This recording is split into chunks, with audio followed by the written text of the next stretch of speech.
J'avais déjà glissé notre carte d'anniversaire dans ma veste quand le téléphone de ma femme s'est allumé. Ne le laisse pas te culpabiliser pour que tu joues la femme heureuse ce soir. 10 minutes plus tard, elle est descendue en souriant comme si de rien n'était.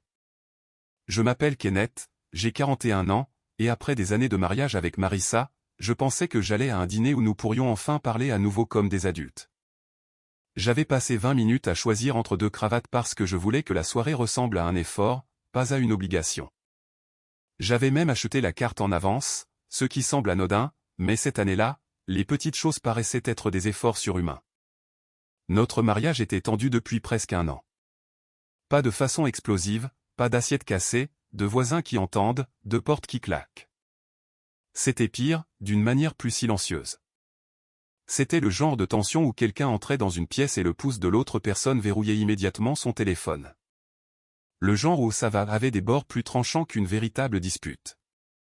Le genre où le dîner pouvait devenir silencieux pendant 10 minutes parce que l'un de nous avait demandé « Comment s'est passée ta journée ?» sur le mauvais ton. Marissa disait qu'elle avait besoin de soutien émotionnel.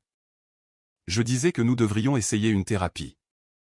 Elle disait que la thérapie était ce que les gens suggéraient quand ils voulaient avoir le mérite d'avoir essayé. Je n'étais pas parfait. Je le sais. J'avais l'habitude de me renfermer lorsque les conversations devenaient trop émotionnelles. Je pensais que rester calme signifiait que j'étais mature. Mais parfois, je disparaissais simplement à l'intérieur de moi-même pendant qu'elle parlait encore. Je manquais des choses. J'évitais des choses. Je laissais passer les jours parce que le silence semblait plus sûr qu'une autre dispute. Mais j'aimais toujours ma femme. Et je n'avais invité personne d'autre dans notre mariage pour la juger de l'extérieur. Ce dîner d'anniversaire était censé être simple. Une réservation, une chemise propre, son dessert préféré. Une soirée où nous ne nous parlerions pas comme des adversaires. Marissa avait choisi le restaurant et m'avait dit que quelques amis pourraient passer à notre table car ils seraient dans le coin. Brandon et Na ont été mentionnés. Peut-être un autre couple, a-t-elle dit nonchalamment, comme si ce n'était pas grave. Je me souviens avoir dit, pour notre anniversaire ? Elle a haussé les épaules tout en faisant défiler son téléphone. Ce n'est pas comme si nous faisions une escapade romantique.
Non.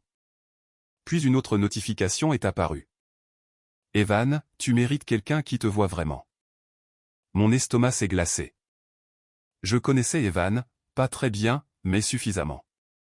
Il faisait partie de notre cercle d'amis élargi, le genre de gars qui riait fort au dîner dans le jardin et se souvenait de la boisson de tout le monde. Il maîtrisait parfaitement sa routine de gars inoffensif. Toujours facile à vivre, toujours disponible, agissant toujours comme s'il était la personne à qui l'on pouvait parler. J'avais vu son nom dans des discussions de groupe. Je l'avais vu commenter les publications de Marissa avec des petites blagues qui ne semblaient rien à l'époque. Je l'avais vu se tenir trop près d'elle une fois lors d'une soirée jeu. Et quand je l'ai mentionné plus tard, Marissa a dit « S'il te plaît, ne sois pas si peu sûr de toi. C'est embarrassant. » Alors, j'ai laissé tomber. C'était quelque chose que j'avais fait trop de fois. Marissa est descendue quelques minutes plus tard, portant la robe qui, je lui avais dit un jour, la faisait ressembler à une star de vieux film. Elle avait bouclé ses cheveux. Elle sentait le parfum qu'elle portait quand nous sortions ensemble au début, celui qui me faisait toujours la regarder à 2 fois quand elle me croisait dans le couloir. Elle a souri et a dit, « S'il te plaît, dis-moi que tu es prêt. Je ne veux pas perdre la réservation. » Je l'ai regardé, puis j'ai regardé son téléphone, maintenant face contre table dans sa main. Elle a penché la tête. « Quoi ? » « Rien, ai-je dit. »« Tu as eu la carte ? » ?»« Ouais. » Elle s'est approchée et m'a embrassé sur la joue. C'était rapide et mécanique, assez doux pour paraître affectueux, assez vide pour ressembler à un reçu. « Bien, » a-t-elle dit. « Passons juste une soirée normale. »« D'accord ? » Une soirée normale. Cette phrase m'a suivi jusqu'à la voiture. Le trajet était presque pire que les messages. Marissa parlait du stationnement, de la réservation, de si Brandon et Na allaient vraiment passer, et de comment elle espérait que je ne serais pas bizarre si les gens faisaient des blagues sur le fait que nous étions mariés depuis si longtemps. J'ai gardé mes mains sur le volant et j'ai demandé, « Pourquoi serais-je bizarre ?» Elle a regardé à travers le pare-brise. « Tu sais comment tu es quand les gens posent des questions personnelles. »« Comment suis-je, Kenneth ? » ?»« S'il te plaît, je ne vais pas recommencer ça ce soir. » C'était la première pique. Pas forte, pas évidente, juste une petite poussée qui me plaçait dans le rôle du mari difficile avant même que nous nous soyons assis. J'ai failli lui poser la question à ce moment-là. J'ai failli dire, « Qui est Evan pour toi ?» J'ai failli m'arrêter sur un parking et mettre fin à toute cette comédie avant qu'elle ne commence. Mais quelque chose m'a arrêté. Peut-être que c'était la formulation du message. Pas de bonne chance ce soir. Pas, je pense à toi. Ça disait, ne le laisse pas te culpabiliser pour que tu joues la femme heureuse ce soir. Ce n'était pas un texto de flirt anodin. Cela ressemblait à une instruction, comme s'il savait qu'il y avait un plan. Alors, je suis resté silencieux. Au restaurant, Marissa a tout activé comme un interrupteur. Elle m'a tenu la main en entrant. Elle a souri à l'hôte et a penché la tête vers mon épaule. Elle a dit au serveur, « C'est notre anniversaire. » Avant que je puisse dire quoi que ce soit, elle a commandé du vin et a touché mon poignet en riant. Quand le serveur a apporté les verres, elle a levé le sien et a pris une photo pour sa story. 2 verres de vin, une bougie, le bord de ma manche, pas de légende, juste un petit cœur doré. Pour quiconque nous regardait, nous ressemblions à un couple qui avait surmonté les épreuves. Mais son téléphone est resté à l'envers sur la table, près de sa main droite. Chaque fois qu'il vibrait, ses doigts se contractaient vers lui. Chaque fois qu'elle s'arrêtait, son sourire se crispait un peu plus. J'ai plus regardé ce téléphone que le menu. Quand Brandon et Na sont arrivés avec un autre couple, Marissa s'est levée rapidement, comme si elle attendait un lever de rideau. Elle a étreint tout le monde. Elle a ri trop fort. Elle a dit, « Vous n'étiez pas obligé de venir », sur le ton exact que les gens utilisent quand ils s'attendaient très fort à ce que vous veniez. Brandon a levé son verre et a dit, aux 2 personnes qui font paraître le mariage bien plus facile qu'il ne l'est. Marissa a ri et s'est penchée en arrière sur sa chaise. Eh bien, personne ne voit ce qui se passe derrière les portes closes. La table est devenue silencieuse pendant une demi-seconde. Puis quelqu'un a forcé un rire. Je l'ai senti. Elle était en train de les préparer, de préparer le terrain, de faire des petites piques qui pouvaient encore passer pour des blagues. Na m'a regardé brièvement, sans accuser, juste en remarquant. J'ai pris une gorgée d'eau. Marissa a de nouveau jeté un coup d'œil à son téléphone. Après les entrées, je me suis excusé. Je reviens tout de suite, ai-je dit. Les yeux de Marissa m'ont suivi. Où vas-tu ? Aux toilettes. Ça va ? Ouais. Mais je n'y suis pas allé directement. Je suis entré dans le couloir près de l'accueil et j'ai sorti mon téléphone. Mes mains étaient plus stables que prévu, peut-être parce que le choc s'était transformé en autre chose. Avant de quitter la maison, il y avait eu un autre écran. Notre tablette partagée était posée sur la petite table du couloir où nous gardions les clés, le courrier, les chargeurs et toutes les affaires ménagères aléatoires que ni l'un ni l'autre ne voulait s'approprier.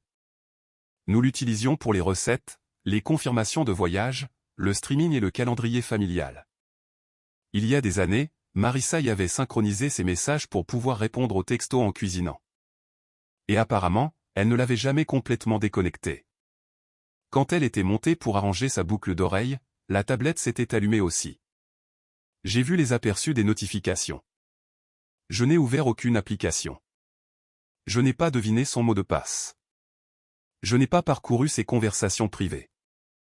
J'ai pris des photos de ce qui est apparu sur un appareil ménager partagé, à la vue de tous. Evan, il n'a toujours aucune idée. Evan, après ce soir, tu dois arrêter de faire semblant. Evan, envoie-moi une photo avant de partir. Et celui qui a tout glacé en moi. Evan, s'il fait une scène, laisse-le faire. Les gens ont besoin de le voir. Je m'étais envoyé ces photos avant de partir, ainsi qu'une capture d'écran de la confirmation de réservation de notre compte de messagerie partagée. Marissa s'était occupée de la réservation, mais la confirmation était arrivée sur l'adresse de messagerie du foyer que nous utilisions tous les deux pour les réservations et les factures. Dans les notes, il était écrit « Dîner d'anniversaire, table de groupe possible ». Je ne savais pas pourquoi cette ligne m'avait tant dérangé quand je l'ai vue pour la première fois. Puis, debout dans le couloir du restaurant, j'ai regardé vers le bar et j'ai vu Tessa. Tessa était la meilleure amie de Marissa. Tessa n'avait pas été mentionnée. Elle était assise seule avec un verre qu'elle avait à peine touché, le téléphone à la main, le corps orienté juste assez pour qu'elle puisse voir notre table. Quand Marissa a tourné la tête et l'a remarqué, elle a détourné le regard trop rapidement. C'est à ce moment-là que la soirée a cessé de ressembler à un anniversaire et a commencé à ressembler à un coup monté. Je suis allé aux toilettes, je me suis passé de l'eau froide sur les mains et je me suis regardé dans le miroir. Je n'avais pas l'air en colère. Cela m'a presque fait plus peur. J'avais l'air fatigué, plus vieux que ce matin-là, comme si quelqu'un m'avait remis la fin de mon propre mariage pliée dans une serviette.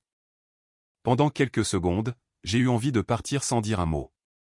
Juste sortir, rentrer à la maison, faire une valise et la laisser expliquer ma chaise vide. Mais ensuite j'ai pensé à ce message. S'il fait une scène, laisse-le faire. Les gens ont besoin de le voir. C'était le rôle qu'ils avaient écrit pour moi. En colère, jaloux, déraisonnable, contrôlant, le genre de mari dont une femme devait s'échapper. Et j'ai réalisé que la seule façon de refuser le rôle était de rester suffisamment calme pour que tout le monde le remarque. Je suis retourné à la table. Marissa s'est penchée vers moi et a chuchoté, « Où étais-tu » ? « Aux toilettes, ai-je dit. » « Tu as l'air tendu. » « Je suis attentif. » Elle a cligné des yeux. « À quoi » ? « À la soirée. » Son sourire s'est crispé. Elle s'est retournée vers la table. Quelques minutes plus tard, Na a demandé si nous avions des projets après le dîner. Peut-être un dessert ailleurs ou une promenade en voiture. Avant que je puisse répondre, Marissa a dit, honnêtement, j'essaie juste de survivre à cette soirée. Personne n'a ri. Brandon a baissé son verre. Je l'ai regardé. C'est une façon intéressante de décrire notre anniversaire. Marissa a soupiré comme si elle avait attendu que je la déçoive. Tu vois, c'est de ça que je parle. Je ne peux rien dire sans que tu le prennes mal. Voilà, la petite trappe s'ouvrait. Elle a posé une main sur sa poitrine et a regardé la table, pas tout à fait en pleurant, mais assez près pour que les gens se penchent. Parfois, vous passez des années à supplier quelqu'un de vous comprendre, a-t-elle dit. Et finalement, vous arrêtez de supplier. J'ai entendu une chaise racler au bar. Tessa. Les yeux de Marissa se sont tournés dans cette direction. L'ancien moi se serait défendu immédiatement. L'ancien moi aurait dit, ce n'est pas juste, et aurait énuméré toutes les fois où j'ai essayé de parler, chaque suggestion de thérapie, chaque nuit où je me suis assis au bord du lit pendant qu'elle regardait son téléphone. L'ancien moi aurait eu l'air en colère parce que j'étais blessé, et alors toute la table se serait souvenue de la colère au lieu de la raison de celle-ci. Alors je n'ai pas élevé la voix. J'ai posé ma serviette à côté de mon assiette.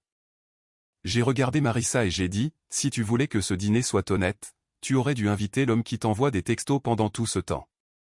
La table est devenue complètement silencieuse. Même le couple à côté de nous a semblé baisser la voix. Le visage de Marissa a changé, mais seulement pour une seconde.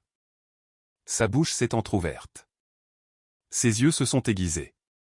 Puis elle a eu un petit rire embarrassé. « De quoi parles-tu » a-t-elle dit. « Tu me mets dans l'embarras. » « Non, ai-je dit.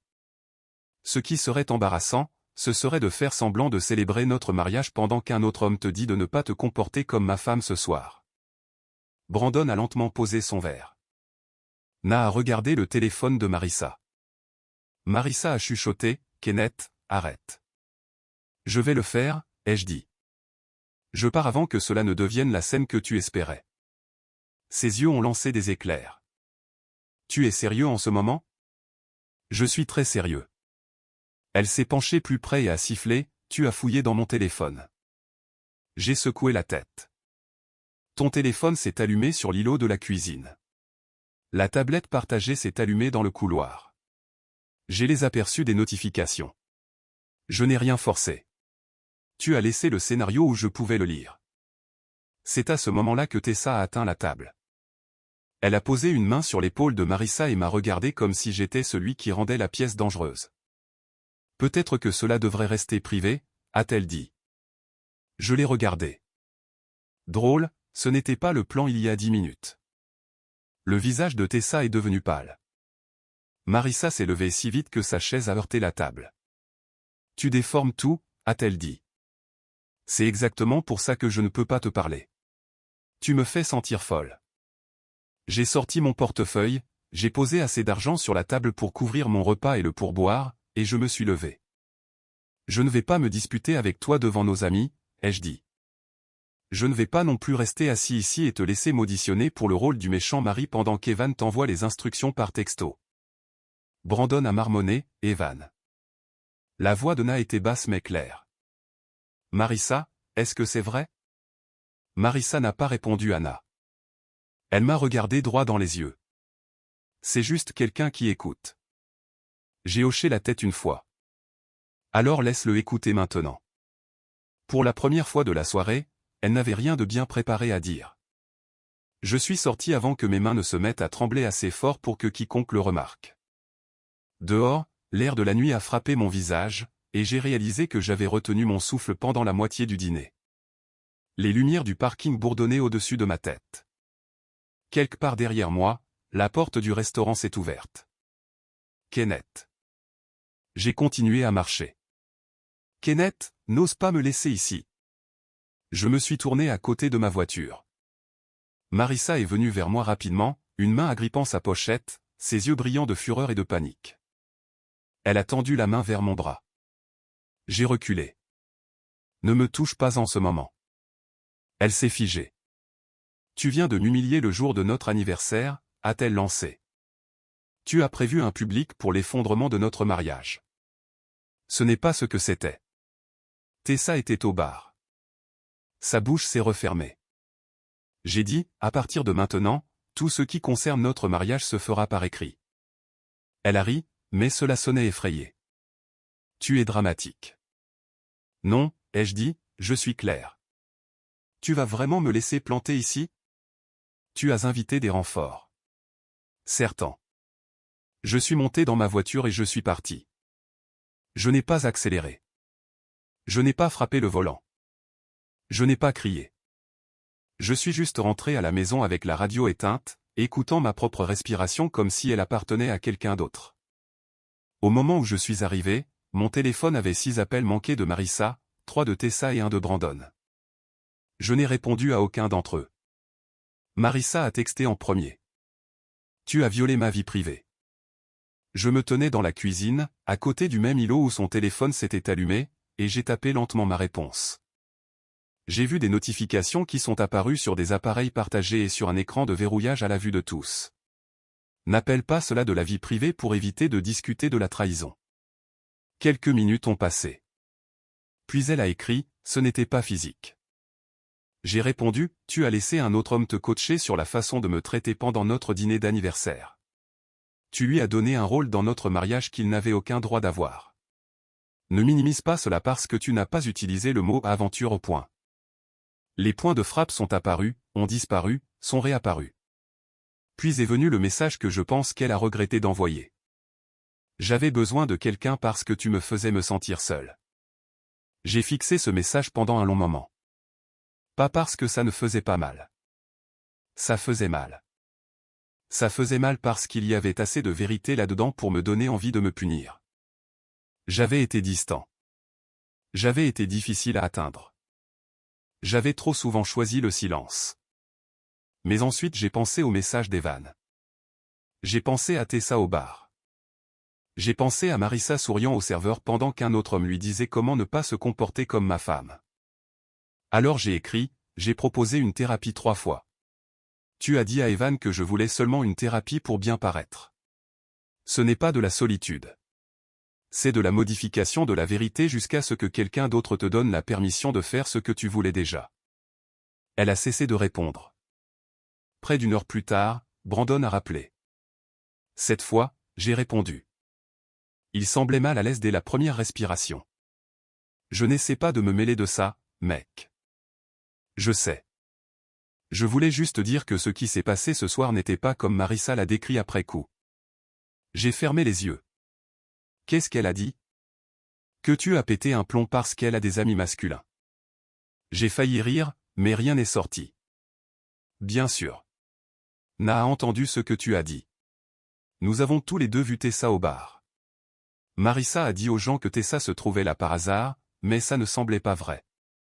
Ça ne l'était pas. Ouais, a-t-il dit doucement. C'est ce que nous avons pensé. La ligne est restée silencieuse pendant une seconde. Puis il a dit, je suis désolé. Ces excuses m'ont frappé plus fort que prévu. Non pas parce que j'avais besoin que Brandon prenne mon parti. Je ne voulais pas de camp. Je voulais que mon mariage ne soit pas un tribunal, mais c'était la première preuve que Marissa n'avait pas réussi à réécrire la soirée avant même que je ne rentre à la maison. Après avoir raccroché, je me suis assis à la table de la cuisine et j'ai regardé la carte d'anniversaire non signée. Son nom était toujours en haut. Le point d'encre se trouvait en dessous comme un point final à une phrase que je n'avais jamais terminée. Je n'ai pas beaucoup dormi. Le lendemain matin, je me suis réveillé avec une alerte de récupération de mots de passe du compte de messagerie du foyer que Marissa et moi utilisions pour les réservations, les abonnements et les choses partagées. Quelqu'un avait essayé de supprimer mon adresse de messagerie de récupération. J'ai sauvegardé l'alerte. Puis j'ai tout sauvegardé dans un dossier.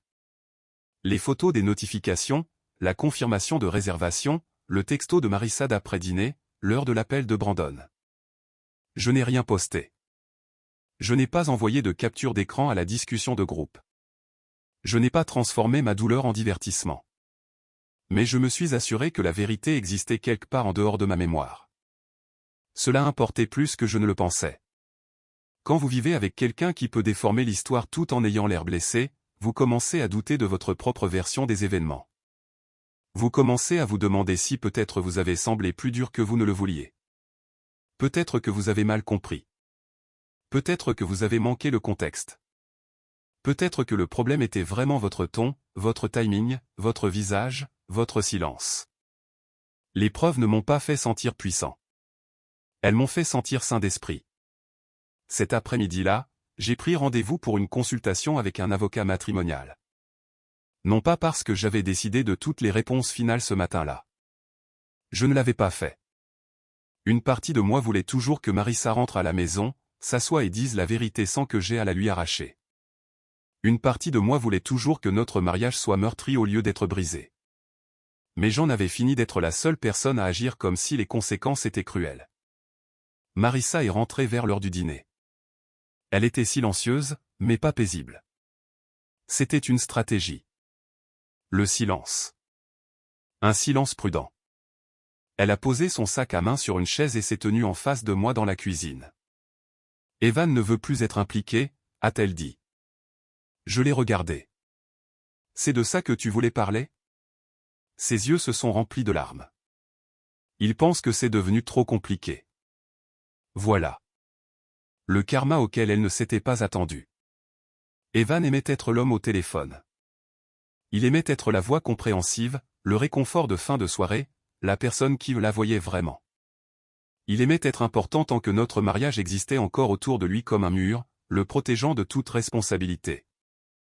À la seconde où les choses sont devenues publiques, il a pris du recul et l'a laissé tomber seule. Marissa a tiré une chaise et s'est assise à la table de la cuisine. Je crois que j'ai fait une erreur. Je suis resté debout. Tu as fait une série de choix, ai-je dit.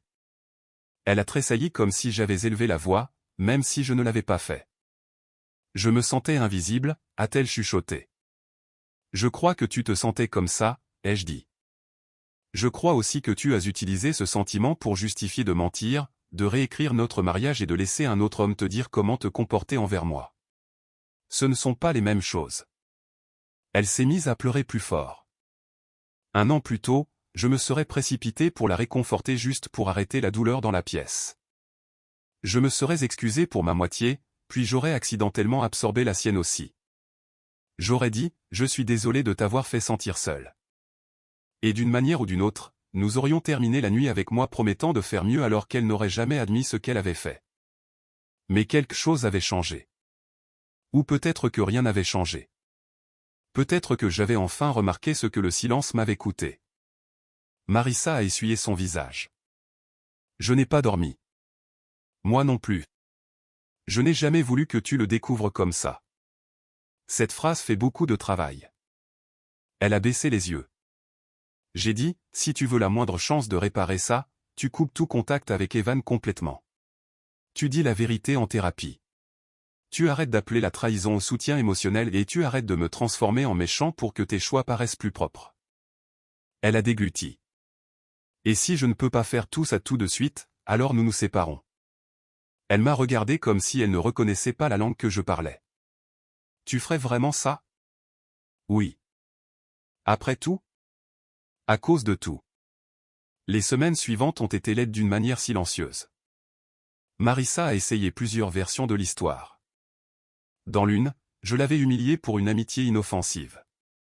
Dans une autre, j'avais été émotionnellement absent pendant si longtemps qu'elle n'avait pas eu d'autre choix que de parler à quelqu'un.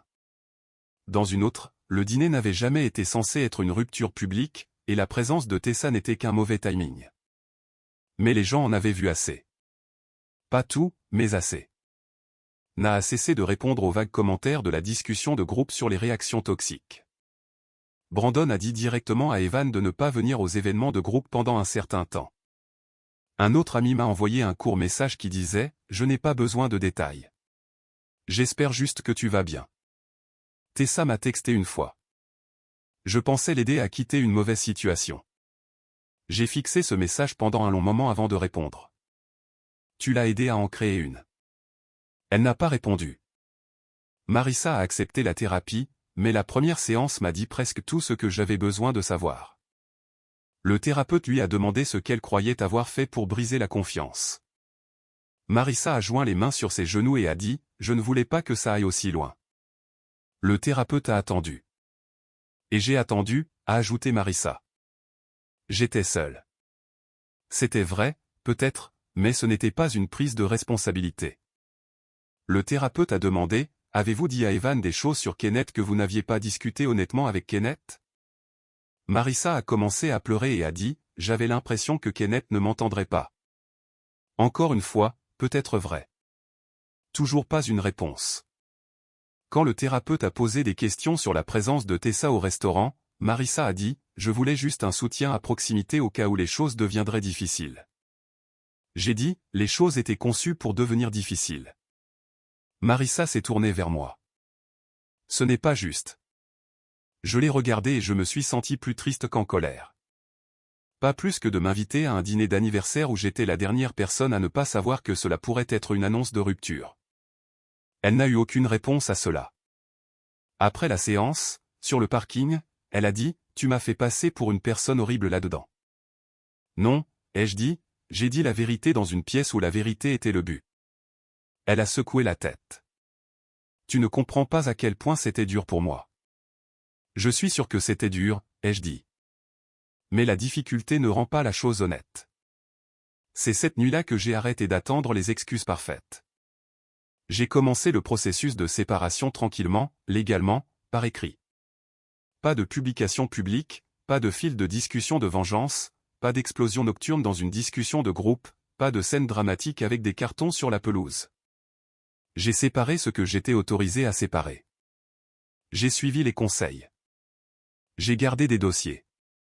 J'ai mal dormi. J'ai mal mangé. Je me suis promené avec la poitrine serrée pendant des semaines. Et pourtant, je me sentais plus calme que je ne l'avais été depuis des mois. Parce qu'au moins, je ne vivais plus à l'intérieur d'une histoire que quelqu'un d'autre écrivait sur moi. Marissa ne l'a pas bien pris. Certains jours, elle pleurait et disait qu'elle voulait nous réparer. Certains jours, elle m'accusait de l'abandonner alors qu'elle était enfin honnête. Certains jours, elle me demandait pourquoi je la punissais d'avoir des sentiments. Je lui ai dit la même chose à chaque fois. Tu as le droit d'avoir des sentiments. Tu n'as pas le droit de les utiliser comme un permis pour me trahir. Elle détestait cette phrase. Peut-être parce que c'était la seule qu'elle ne pouvait pas transformer en autre chose. La dernière vraie conversation que nous avons eue avant qu'elle ne déménage a eu lieu à côté du même îlot de cuisine où son téléphone s'était allumé cette nuit-là. La plupart de ses affaires étaient déjà emballées. La maison avait ce son creux que les pièces ont quand les tiroirs sont vidés que les tableaux ont été enlevés des murs. Elle se tenait les bras enroulés autour d'elle, semblant plus petite qu'elle ne l'avait été depuis des semaines. Alors c'est tout, a-t-elle dit. Tu abandonnes juste. J'ai regardé l'endroit vide où se trouvait la carte d'anniversaire. Non, ai-je dit, j'ai arrêté de concourir pour mon propre mariage. Elle s'est remise à pleurer. Cette fois, je n'ai pas confondu les larmes avec la vérité. Elle a dit, je t'aimais. Je crois que c'est vrai, ai-je dit. Mais tu voulais aussi une sortie où tout le monde serait désolé pour toi et en colère contre moi. Tu voulais que ma réaction devienne ta permission. Ce n'est pas juste. Peut-être pas, mais c'est honnête. Elle a essuyé son visage avec la manche de son pull. Je n'ai jamais couché avec lui. J'ai hoché la tête. Tu continues de dire ça comme si ça me rendait ce que tu as pris. Sa bouche a tremblé. J'ai dit, une femme qui veut sauver un mariage ne laisse pas un autre homme écrire le scénario de son dîner d'anniversaire, et un mari avec de l'amour-propre ne reste pas à table une fois qu'il réalise qu'il n'a été invité que pour jouer le méchant. Elle m'a regardé pendant un long moment. Puis elle a chuchoté, je ne sais pas qui tu es en ce moment. J'ai dit, je pense que c'est ça le problème. Je ne suis pas sûr que tu aies jamais voulu savoir. Tu voulais que je reste prévisible. 2 semaines plus tard, elle est partie. Il n'y a pas eu de claquement de porte final dramatique. Pas de confession de dernière minute qui a tout changé. Elle a emballé le reste de ses affaires, a jeté un lent regard autour de la cuisine et est sortie avec Tessa qui attendait dans l'allée. J'ai regardé de l'intérieur, non pas parce que je voulais être froid, mais parce que j'avais enfin appris que toutes les fins n'ont pas besoin d'une conversation de plus. J'ai toujours la carte d'anniversaire. Je ne la lui ai jamais donnée. Elle n'est pas signée, avec un point d'encre là où ma main s'est figée après l'apparition de ce premier message. Pendant un certain temps, je détestais la regarder. Je détestais qu'une carte destinée à réparer soit devenue la preuve du moment où tout s'est fissuré. Maintenant, je la garde dans un tiroir, pas comme un sanctuaire. Pas parce que je veux que la douleur soit proche. Je la garde parce qu'elle me rappelle la seconde exacte où j'aurais pu jouer le rôle qu'ils attendaient de moi et que je ne l'ai pas fait. Cette nuit-là n'a pas été la nuit où mon mariage s'est terminé. C'était la nuit où j'ai arrêté de laisser quelqu'un d'autre décider quel genre d'homme j'étais.